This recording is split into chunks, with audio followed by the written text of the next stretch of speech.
మా తిరుపతి అన్న ఎందుకంటే ఎక్కడ పోతే అక్కడ మహిళా శక్తి, నారీ శక్తి, అది నరేంద్ర మోడీ గారి గొప్పతనం. రాబోయే చట్టసభలు అంటే ఎమ్మెల్యే ఎంపీ ఎలక్షన్లో కూడా ఇలా నేను ఎమ్మెల్యేగా అసెంబ్లీలో నేనున్నా కదా, 10 మంది కూడా మహిళలు లేరు. 50 ఏళ్ళ నుంచి ఎలక్షన్లు, ఎంపీ ఎలక్షన్లు రాగానే ఇతర పార్టీలు ఏమంటుంది, మహిళలకు 33% రిజర్వేషన్ ఇవ్వాల అంటుంది. కానీ ఎలక్షన్లు గెలిచినాక మర్చిపోతుంది. నరేంద్ర మోడీ గారు మాట ఇచ్చిండు, చట్టసభలో రాబోయే ఎంపీ ఎలక్షన్లో కానీ ఎమ్మెల్యే ఎలక్షన్లో కానీ 1/3 అంటే 133 మంది మహిళలు ఎమ్మెల్యేగా కాబోతా ఉన్నారు. ఇప్పుడు 119 నియోజకవర్గాలు బైఫర్కేషన్ జరుగుతూ ఉంది, 156 అని అంటూ ఉన్నారు. అంటే సుమారు 55 మంది మహిళలు ఎమ్మెల్యేగా కాబోతా ఉన్నారు. మరి నిజామాబాద్ అంటే ఇది మన ఇందూరు కూడా మరి మహిళకు కేటాయిస్తే ఈడ కూడా మహిళా ఎమ్మెల్యే కావచ్చు. నాకు భగవంతుడి ఆశీర్వాదం నేను ఏడపోయినా గెలుస్తా, అట్లేం లేదు. నా సేవలు ఇక్కడే కాదు జిల్లా అంతా ఉంటాయి. ముఖ్యంగా మా తిరుపతి రెడ్డి గారు కొన్ని విషయాలు చెప్పారు, కొన్ని మర్చిపోయిండు. ప్రతి మహిళకు 2500 ఇస్తాను చెప్పిండు. ఎన్ని నెలలు తెలుసా? ఇలా ఎలక్షన్ ప్రచారంలో చెప్పిండు. ఎవరు? రేవంత్ రెడ్డి గారు. ఇంతే ఉంటాడు, నాకే గేడికి వస్తాడు. ఏమన్నాడు? 2500 అందరికి ఇస్తున్నాడు. ఇక్కడ ఉన్న వాళ్ళంతా మధ్యతరగతి పేదలే ఎక్కువ.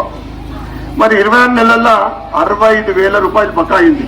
అమ్మ నోటు చేసుకో, కాంగ్రెస్ వాడు వస్తే నిలదీయింది. ఇవన్నీ ఇచ్చినాక ఓటు అడుగుమని చెప్పు. 2000 4,000 అన్నాడా? 4,000కు ఎవరికైతే 4,000 వస్తా ఉన్నాయో 6,000 ఇస్తా అన్నాడు. మరి పెన్షన్ లేని వాళ్ళు పెన్షన్ కోసం అప్లై చేసుకున్నారు, ఎదురు చూస్తా ఉన్నాడు. మా ప్రభుత్వం రాగానే 100 రోజులలో పెన్షన్లు, కొత్త పెన్షన్లు ఇస్తున్నాడా? ఇక మా చదువుకునే అమ్మాయిలకు ఇప్పటిదాకా చెప్పారు కదా, స్కూటీ అడుగుంది, స్కూటీ ఇచ్చుడు కానీ తెడు చూపెట్టేసాడు.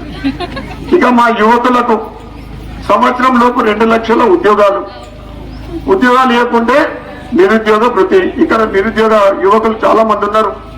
ఎందుకంటే ఈ డివిజన్లో ముఖ్యంగా ఈ గత అనేక మంది ఎందుకంటే ఉద్యోగాలు లేక యువకులు ఉన్నది.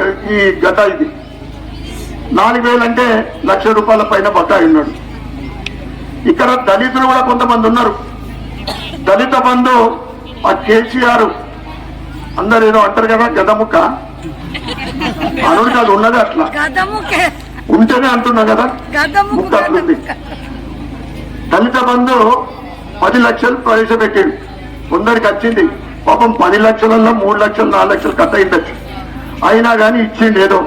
మరి రేవంత్ రెడ్డి ఏమన్నా తెలుసా? అంబేద్కర్ అభయహస్తం, అంబేద్కర్ విగ్రహం దగ్గర నిల్చొని అంబేద్కర్ అభయహస్తం మీద 12 లక్షలు ఇస్తా, 10 లక్షలు కాదన్నట్టు ఇచ్చిన వాళ్ళ కదా దళితులకు. బీసీలు ఉన్నారు, బీసీల కోసం 1,00,000 కోట్లు ఖర్చు పెట్టా 5 ఏళ్లలో అన్నాడు. అంటే ఏడాదికి 200 కోట్లు బడ్జెట్ పెట్టింది, కానీ 200 కోట్ల బదులు ఖర్చు పెట్టింది 15 కోట్లు. అంటే అన్ని వర్గాల ప్రజలకు, మహిళలకు.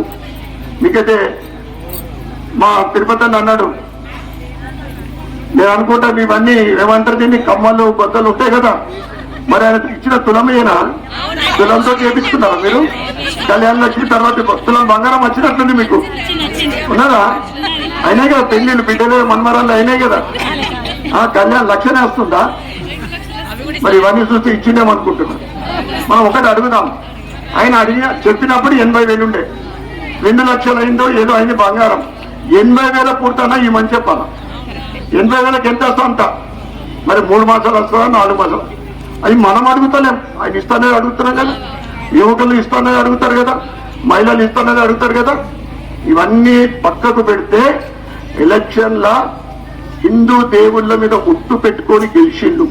ఎక్కడ పోతే అక్కడ అమ్మవార్ల ఒట్లు, బాసర పోతే సరస్వతి అమ్మవారి మీద ఒట్టు, భాగ్యలక్ష్మి అమ్మవారి ఒట్టు, సిద్ధులగుట్ట మీద ఒట్టు పెట్టి, మరి ఆయనకు దమ్మున్నదా? అల్లా మీద ఒట్టు పెట్టుకునే దమ్ముందా? చీరేస్తారు సగం, ఇట్లా నిలువుగా చీరేస్తారు. యేసుక్రీస్తు మీద అటు పోతే చర్చ ఉంది, అరదు పుట్టు పెట్టుకుంటారా యేసుక్రీస్తు మీద? ఆ దమ్ము లేదు. పోని ఓట్లు పెట్టి గెలిచినావు, అన్ని మాటలు తప్పినావు. ఇప్పుడు ఏం చేస్తున్నాడు? దేవుళ్ళని అవమానపరుస్తుండు, హిందూ దేవుళ్ళని అవమానపరుస్తుండు. 3 కోట్ల దేవుళ్ళట వాళ్ళకు, హిందువులకు పెళ్లి కానాడికి హనుమంతుడు, 2 పెళ్ళాలంటే ఒక దేవుడట, తినేటోళ్ళకు ఒక దేవుడు, తాగేటోళ్ళకు ఒక దేవుడు. ఇంత అవమానకరంగా మాట్లాడుతున్న దేవుడిల గురించి మరి ఏం చేద్దాం ఈ కాంగ్రెస్ కు మనం నిర్ణయించుకున్నాను. హిందూ దేవతల్ని అవమానపరుస్తా ఉన్నాడు. హిందూ దేవాలయాలు చాలా మంది వాట్సాప్లు చూస్తా ఉన్నారు. ఇలా మా అక్కలు కూడా అందరు కూడా వాట్సాప్లు మెయింటైన్ చేస్తున్నారు. హిందూ దేవాలయాలు ధ్వంసం అవుతా ఉన్నాయి, హిందువుల మీద దాడులు అవుతా ఉంటే ఒక్క పల్లెత్తు మాట వెళ్తలేదు. మరి 20 ఫీట్ల పొందబెట్టిన ఏం చేయాలా? 40 ఫీట్ల ఏ ఎలక్షన్ వచ్చినా కాంగ్రెస్ వాళ్ళకి పొందబెట్టాలంట. ఇక ఇక్కడ మేయర్ అభ్యర్థి అని 19వ డివిజన్ నుంచి వచ్చిండు, బయటకు వెళ్ళి వచ్చిండు. మీరందరూ ఒక 5-6 రోజుల నుంచి తీస్తూ అంటే సోషల్ మీడియాలో చక్కర్లు కొడుతుంది. ఏంటిది? ఎన్ని కోట్లు కట్టిండి అయినా? మనము ఎలక్షన్ లో పోటీ చేయాలంటే సోము మొత్తం క్లియరెన్స్ కట్టే కదా ట్యాక్సులు, మరి ఆయన కూడా కట్టాలి కదా. కట్టే ఎంత వెళ్ళింది బకాయ? ఒక చెప్పురి ఓ యువకులు ఇటు ఉన్నారు కదా, వైసాగ్ 8 కోట్ల 16 లక్షలు 17 ఏళ్ల నుంచి కట్టలే. ఎవడయ్యప్ప సోము నువ్వు ఆపినావు? అన్ని కోట్ల వస్తే ప్రతి గల్లీలో ఒక 4 పనులు అవుతుండే, అది రోడ్లో డ్రైనేజ్ లో అవుతుండే. ఇప్పుడు ఇంకొక టికెట్ వస్తా అనుకుంటే ఈయన తెచ్చుకున్నాడు, దానికి 8 కోట్లు ఖర్చు పెట్టిండు. మహేష్ కుమార్ గౌడ్కి 8 పైసలు ఇచ్చిండు. మరి అదేవిధంగా ప్రతి అభ్యర్థికి లక్షల రూపాయలు ఇస్తున్నాడు ఇలా కాంగ్రెస్ వాళ్ళతో గెలిపియాల. అయితే గెలిపియాలని ఏం చేస్తుండో ఎంఐఎంలకు కూడా పైసలు ఇస్తుండు. ఎందుకు? ఇద్దరు దోస్తులే. ఇలా చీకటి ఒప్పందం ఒకటి అయింది. ఏంటిది? కాంగ్రెస్ ఎంఐఎం కలిసి బీజేపీ కన్నా ఎక్కువ సీట్లు వస్తే ఎంఐఎం మేయర్ కాబోతా ఉన్నాడు. కనితమా గడ్డమోళ్లకు టోపీ పెట్టుకుంటే వాళ్ళకి మేయర్ అయితే ఏమైతుంది మన పరిస్థితి? ఇప్పుడే ఆ బోధన్ బస్ స్టాండ్కి మనం పోయేటట్లున్నాం ఆ లోపలికి. అప్పుడు ఊరంతా ఏమైతుంది? ఇలా ఓల్డ్ సిటీ హైదరాబాద్ లో ఉన్నది, ఎవరో మన గల్లీలో పోయేటట్లుంటది. ఇది కూడా అదే. కానీ కనిస్తామా? పువ్వు మీద గుర్తుతే మా అన్న చెప్పినట్లు వాళ్ళ తల దిమ్మని తిరగాల. ఇన్ని కోట్లు ఖర్చు పెట్టుకొని ఆయన వస్తున్నాడు. ఇక మున్సిపల్ పరిస్థితి ఎట్లా ఉంటది?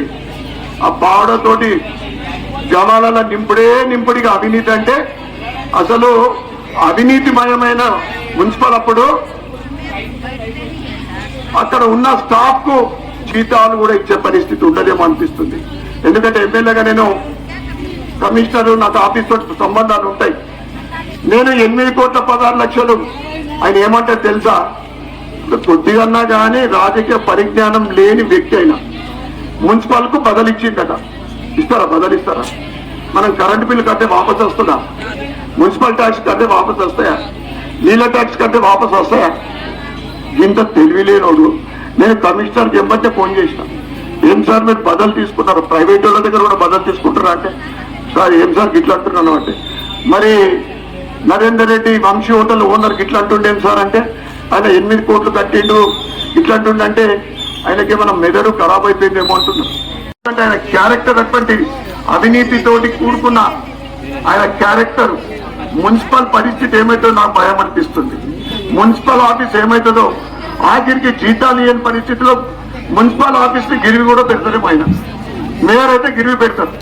అవకాశం మాత్రం మనకు ఇచ్చేది లేదు. ఇక మహేష్ కుమార్ గౌడ్ గారి తర్వాత మా గంగన్నకు మేము కాకా అనాలి. ఎందుకంటే మా సుధీర్కి కాక అయినప్పుడు ఆ బీజేపీ 35వ ఇంతకుముందు కార్పొరేటర్ కాబోతున్న కార్పొరేటర్ ఆయన కాకంటే గంగన్న కూడా మా కాకనే. ఈ చేతి మీద నిల్చున్నాడు. పాపం తిరిగి టీడీపీ తర్వాత కాంగ్రెస్ టీఆర్ఎస్ ఆయన జీవితంలో ఒక్కసారి కార్పొరేటర్ కావాలని 5వ 6వ పోటీ చేస్తుండు. 6వసారి పోటీ చేస్తుంది. ఆ కళ నెరవేరది. 43వ డివిజన్ వాళ్ళు అత్యధిక మెజార్టీ తోటి మా సోము గారిని గెలిపించబోతా ఉన్నారు. ఎందుకంటే మన ఇందోర్ లో మన మేయర్ కాబోతా ఉన్నాడు. మన కార్పొరేషన్ మీద భారతీయ జనతా పార్టీ జెండా ఎగరేస్తా ఉన్నాం. మేయర్ సీటు మీద మన భారతీయ జనతా పార్టీ మేయర్ కాబోతా ఉన్నాడు. మన ఇందోర్ గట్టిగా ఒకసారి మన ఇందోర్ అనే మాట చెప్పే ధైర్యం ఉన్నది వాళ్ళకన్నా. వారికి పోతారు వాళ్ళ కోసము ఒక వర్గానికి సంతోష పెట్టడానికి. ఆయన కుల్లా చెప్తున్నాడు కాంగ్రెస్ అంటే ముస్లిం అంటే కాంగ్రెస్ అట అన్నప్పుడే మాకు అనుమానం వచ్చి శుద్ధి చేపించుకున్నట్లున్నారు. మరి ఈడ కూడా అభ్యర్థి చేపించుకున్నాడేమో అనిపిస్తున్నాను. లేకుంటే టికెట్ ఇచ్చినట్టు లేరని. ఇది పరిస్థితి. ఇక భారతీయ జనతా పార్టీ ఒకళ్ళకన్నా ఒకళ్ళకి అనుమానం వస్తుంది. ఏం చేస్తుంది గెలిస్తే మీరు బాగా చెప్తున్నారు అంటున్నారు. ఇవాళ ఢిల్లీలో భారతీయ జనతా పార్టీ ప్రభుత్వము 12 సంవత్సరాలు 3వసారి ప్రధానమంత్రి నరేంద్ర మోడీ గారు ఏ విధంగా అభివృద్ధి చేస్తున్నారో మనం చూస్తా ఉన్నాం. రోడ్లు కానీ రైల్వేస్ కానీ అంటే ఒక సంవత్సరంలోపు మనం ఎప్పుడు కూడా ఊహించలేదు. తెలంగాణలో హై స్పీడ్ రైళ్లు వస్తూ ఉన్నాయి. అంటే ఈ నుంచి మనం బాంబే పోవాలంటే 3 గంటలలో పోతాం. హై స్పీడ్ చెప్తున్నా. బెంగళూరు పోవాలంటే 2.5 గంటలు. మనం ఇప్పుడు కళ్ళకన్నా కుంభమేళ మనకు రోడ్ల మీద పోయినాం. చాలా మందికి ఎందుకు